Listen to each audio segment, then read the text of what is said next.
La FTQ craint une augmentation des tensions sociales.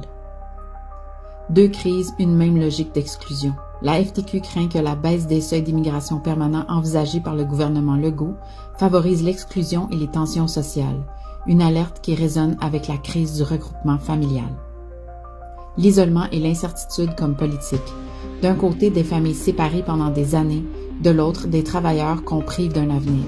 Ces personnes vivent la prolongation de situations de précarité, voire l'incitation au départ de milliers de personnes déjà établies. Quand la loi refuse d'accepter l'évidence humaine, il ne peut pas rester ici, mais il aimerait rester ici. Cette personne-là pourrait décider de rester, mais de façon illégale. C'est pas ça qu'on veut. Le même dilemme moral touche les familles empêchées de se réunir. Ce qui est temporaire devient une punition permanente. On veut que les gens qui sont ici, qui contribuent, qu'on leur trouve une voie vers le statut permanent.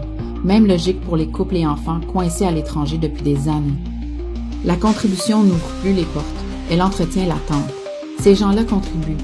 Ils payent des impôts, puis ils aident avec les impôts qu'ils payent à payer nos services publics. De même, les personnes parrainées déjà ici bâtissent ici, mais restent bloquées au seuil de la permanence. Le seuil d'entrée est devenu un plafond de verre. Le Québec accueille, mais ne stabilise pas.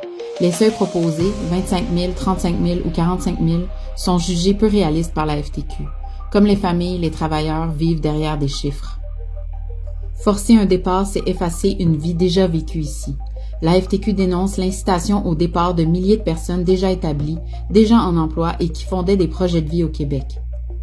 Personnes qui parrainent ou travailleurs, ce sont des parcours qu'on interrompt. Quand on ferme les portes à ceux qui nous aident à les ouvrir, le Québec a des besoins démographiques de main-d'œuvre et de services qui sont permanents. Ceux qu'on empêche de rester paient nos soins, enseignent nos enfants, nourrissent nos communautés. Le vrai choix politique, c'est l'inclusion ou la rupture, regroupement familial ou immigration économique. Nous devons combler ces besoins en offrant des statuts permanents aux immigrantes et immigrants qui sont ici présentement. Le choix n'est pas entre bâtir ou exclure, il faut inclure pour bâtir.